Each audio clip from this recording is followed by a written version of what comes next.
प्लेटो के आदर्श राज्य संबंधी अवधारणा की व्याख्या कीजिए। प्लेटो ने जो आदर्श राज्य के संबंध में अपने विचार रखे थे, उनको प्लेटो के आदर्श राज्य संबंधी अवधारणा कही गई है। प्लेटो ने अपने प्रसिद्ध ग्रंथ रिपब्लिक में आदर्श राज्य की अवधारणा को स्पष्ट किया है। उसने इस दृष्टि से विचार किया है कि राज्य का आदर्श स्वरूप किस प्रकार का हो। उसने इस व्यवहारिकता पर ध्यान नहीं दिया कि आदर्श व्यवहार में उतारने लायक है या नहीं। अतः उसकी आदर्श राज्य की अवधारणा एक कल्पना मात्र रह गई है। उसने कहा भी है कि मेरा आदर्श राज्य सिर्फ शब्दों तक ही सीमित है। फिर भी यह अवधारणा मानव मस्तिष्क को प्रभावित अवश्य करती है। प्लेटो के आदर्श राज्य की विशेषताएं। प्लेटो ने अपने आदर्श राज्य के संबंध में जो विशेषताएं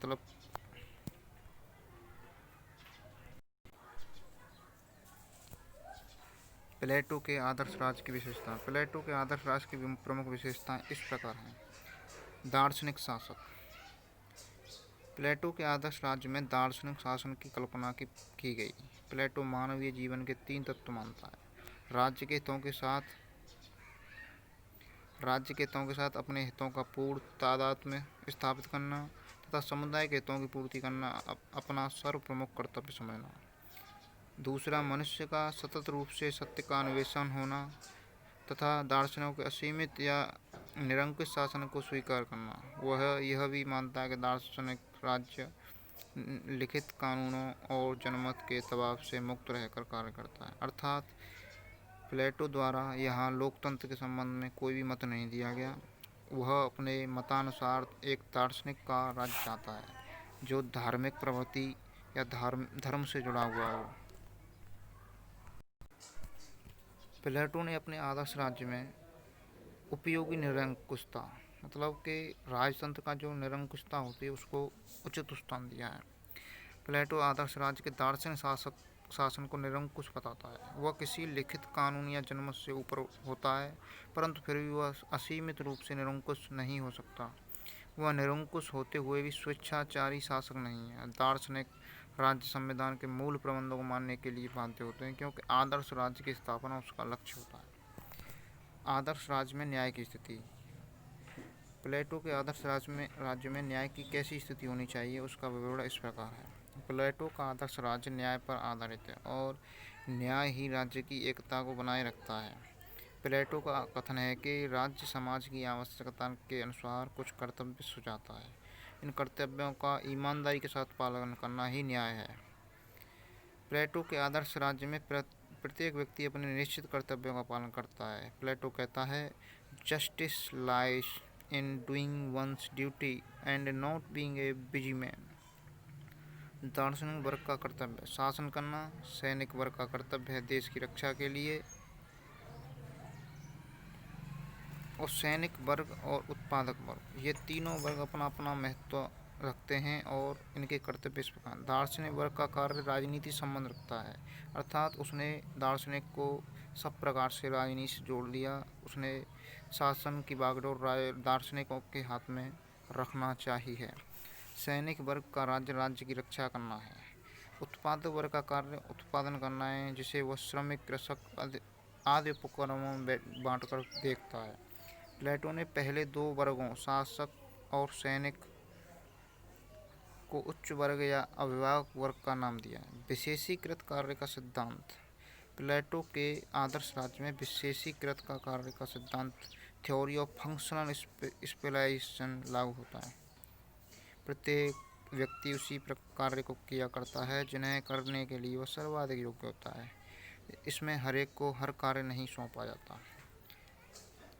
जैसे कोई किसी काम में निपुण है तो उसे वही कार्य दिया जाए, न कि अन्य। शासन द्वारा नियोजित शिक्षा व्यवस्था। प्लेटो के आदर्श राज्य में शिक्षा पर शासकों का नियंत्रण रहेगा। दार्शनिक शासक राज्य की प्रकृति और आवश्यकता के अनुसार शिक्षा व्यवस्था करेगा। शिक्षा राज्य द्वारा सुनियोजित तथा नियंत्रित होगी। प्लेटो ने दार्शनिक वर्ग व सैनिक वर्ग के लिए राज्य द्वारा नियंत्रित शिक्षा की व्यवस्था की है। लेकिन उन्होंने उत्पादक वर्ग या कहें श्रमिक वर्ग के लिए कोई भी शिक्षा व्यवस्था का कोई व्यवस्था नहीं की है। कुरुचिपूर्ण कला तथा साहित्य पर प्रतिबंध। प्लेटो के आदर्श राज्य में कुरुचिपूर्ण, नॉट इंटरेस्टिंग, कला तथा साहित्य पर प्रतिबंध रहेगा। कला और साहित्य पर भी राज्य का पर्याप्त नियंत्रण रहेगा। कोई भी ऐसा कार्य स्वीकृत न होगा जो अनैतिक हो। केवल श्रेष्ठ और सौदेश्य कला एवं साहित्य ही प्रकाश में लाया जाएगा। 8वां नंबर, साम्यवादी व्यवस्था। प्लेटो के आदर्श राज्य में अपनी एक साम्यवादी व्यवस्था होगी। इसमें उच्च वर्ग तथा स्त्रियों के लिए एक साम्यवाद की व्यवस्था की गई है। शासक और सैनिक वर्ग की न तो अपनी कोई संपत्ति होगी और न अपना कोई परिवार, तभी अभिभावक या उच्च वर्ग अपने कर्तव्य का सही सही निष्पादन कर सकेगा। अब इस पॉइंट को देखा जाए तो इससे स्पष्ट होता है कि प्लेटो का आदर्श राज्य सिर्फ कल्पना मात्र ही है, क्योंकि प्लेटो ने अपने आदर्श राज्य के विचार में कहा है कि जो बागडोर संभालने वाला शासक होगा उसके पास न तो कोई परिवार होगा अपना, न कोई संपत्ति, और इसी प्रकार न तो सैनिक वर्ग के पास कोई अपना संपत्ति होगी, न ही कोई परिवार। तभी अभिभावक या उच्च वर्ग अपने कर्तव्य का उसने सीधा संबंध गृहस्थ से उसका हटाते हुए, शासक वर्ग का गृहस्थ से हटाते हुए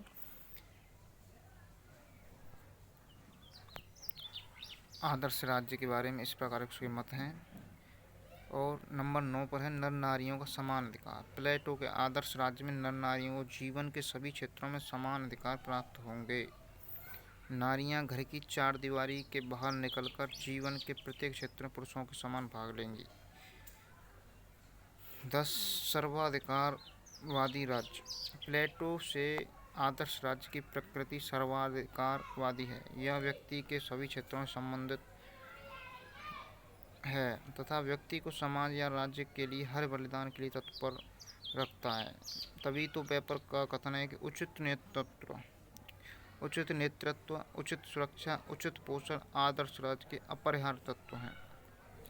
proper leadership, proper protection and proper provision are indispensable और टू द गुड स्टेट।